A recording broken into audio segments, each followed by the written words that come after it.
አመራር ኮሚሽን የቅድሚያ ማስጠንቀቂያና የአስቸኳይ ጊዜ ምላሽ ዲሬክተር ወይዘሮ አልማዝ ደምስ ይባላሉ።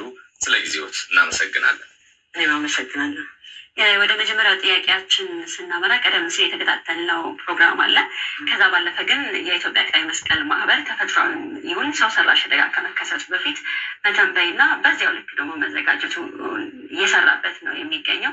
ይህ ደግሞ ስራው መልካም ቢሆንም አስቀድሞ መተንበይ ግን አያስቸግርም ወይ? በምን መልኩ ነው ለማሳካት ሲያሰባችሁት የሚለውን እናንሳ። እንግዲህ ከዛ በፊት የመደላድል መኖር ይኖርበታል። በተለይም በዓለም አቀፍ ደረጃ በሪጅን እንደዚሁም በሀገር አቀፍ ደረጃ የሚተገበሩ የአደጋ ስጋት ቅነሳ ሁኔታዎች ይኖራሉ። ያ ደግሞ እንግዲህ የሚቃኘው በዓለም አቀፍ ስምምነቱ ማለትም ሰንዳይ ፍሬምወርክ የሚባል አለ። ያ ፍሬምወርክ ወደ 4 ፖይንቶች አሉት። ለምሳሌ የመጀመሪያ ፖይንት አደጋን በአግባቡ መረዳት ማለት ነው። በዚህ አኳያ እኛ መስሪያ ቤት እንግዲህ በተለያዩ አካባቢዎች ማለትም በወረዳ ደረጃ ያሉት የአደጋ አይነቶች ምንድን ናቸው፣ እዛ አካባቢ ያለው ተጋላጭነት ምን ይመስላል፣ ምን አይነት ካፓሲቲ አለ፣ ምን አይነት እንቅስቃሴዎች መደረግ ይኖርባቸዋል የሚለው ነው።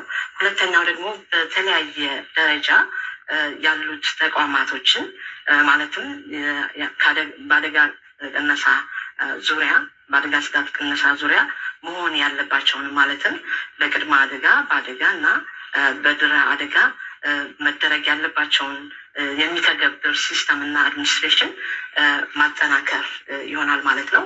ሌላ ደግሞ ኢንቨስት የምናደርገው በሶስተኛ ደረጃ ኢንቨስት የምናደርጋቸው ነገሮች ሁሉ አይበገሬ የሆነ ለአደጋ አይበገሬ የሆነ ህብረተሰብ የምንፈጥርበትን ሁኔታ የሚመቻችበት ሁኔታ ማለትም በሶሾ ኢኮኖሚክ፣ በጤና በመሳሰሉት ማህበራዊ ጉዳዮች ላይ ያለውን ነገር ህብረተሰቡ ቀድሞ ተረድቶ አደጋን አስቀድሞ ሊከላከል የሚችልበትን ሲስተም የሚጠነክርበትን ሁኔታ ኢንቨስት ማድረግ ነው። በአራተኛ ደረጃ ደግሞ እንግዲህ ዝግጁነትን ማለትም ወቅታዊ የሆነ ምላሽ ለመስጠት ዝግጁነት ነው እና እንግዲህ በቅድመ ሁኔታ ማለትም ዝግጁነት በምንልበት ጊዜ ቀድሞ መናገር የሚችል ስጋትን ቀድሞ መናገር የሚችል ሲስተም መፍጠር ማለት ነው። እንግዲህ በዛ ጊዜ እንግዲህ ቀደም ብሎ ነገሮችን የተለያዩ ግብአቶች ይኖራሉ። ለምሳሌ የኛ ግብአት የወሰድን እንደሆነ ከብሔራዊ ሜትሮሎጂ የምናገኘው ግብአት አለ። እንደዚሁም ከተለያዩ ክልሎች የምናገኛቸው ግብአቶች አሉ። እንደዚሁም የተለያዩ ሳይንሳዊ የሆኑ አስቀድሞ መናገር የሚችሉ ሞዴሎች ይኖራሉ ማለት ነው እና እነዛን በማየት በተለይ 2 አይነት የዲዛስተር አይነቶች ናቸው ያሉት። ፋስት ኦንሴት የምንለው ቅስፈታዊ የምንለው አለ። ያንን የወሰድን እንደሆነ ለምሳሌ ጎርፍን ብንወስድ ብሔራዊ ሜትሮሎጂ በየጊዜው የሚሰጣቸው ትንበያዎች አሉ፣ ወቅታዊ ትንበያዎች አሉ እና በወቅቱ እንግዲህ የሚጠበቀው ጎርፍ የበዛበትና እርጥበት የበዛበት ሁኔታ ከሆነ ከዛ በመነሳት ቀድመን ተሰባስበን ማለትም ኮኦርዲኔሽን ሲስተም አለ እኛ ጋር ዲአርኤም ቴክኒካል ወርኪንግ ግሩፕ የሚባል አለ። ከዛ ስር ደግሞ የተለያዩ ታስክ ፎርሶች አሉ። ለምሳሌ የጎርፍ ታስክ ፎርስ አለ።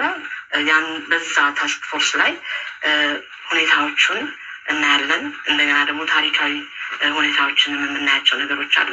ከዛ ቀድመን እንግዲህ በተሰጠው ትንበያ አማካይነት ምን ያህል ህብረተሰብ ሊጎዳ ይችላል፣ የት አካባቢ ስጋት አለ፣ ተጋላጭ እነማን ናቸው፣ እንደዚሁም ደግሞ ምን ያህል ሰው ሊፈናቀል ይችላል የሚለውን አስቀድሞ በመረዳት ከተለያዩ ሴክተር መስሪያ ቤቶች ጋር ማለትም የብሔራዊ ሜትሮሎጂ አለ፣ ግብርና አለ፣ ኤጁኬሽን ትምህርት ሚኒስቴር አለ፣ ውሃ አለ እና የተለያዩ ሴክተር መስሪያ ቤቶች በየራሳቸው በዛ ታስክ ፎርስ ውስጥ የታቀፉ ናቸው።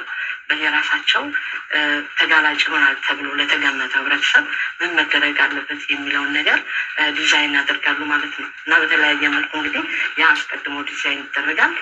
በተለይ መንገድ ወይም ደግሞ ጎርፍ ወይም ዝናብ በሚኖርበት ጊዜ ለመግባት በማይቻሉበት ቦታ ላይ ኮሚሽኑ አስቀድሞ አስፈላጊ የሆኑ ምግብና ምግብ ነክ ያልሆኑ ነገሮችን የማስቀመጥ ሁኔታ ይኖራል እና ከዛም ደግሞ አደጋውን ለመከላከል ፕላን አለ።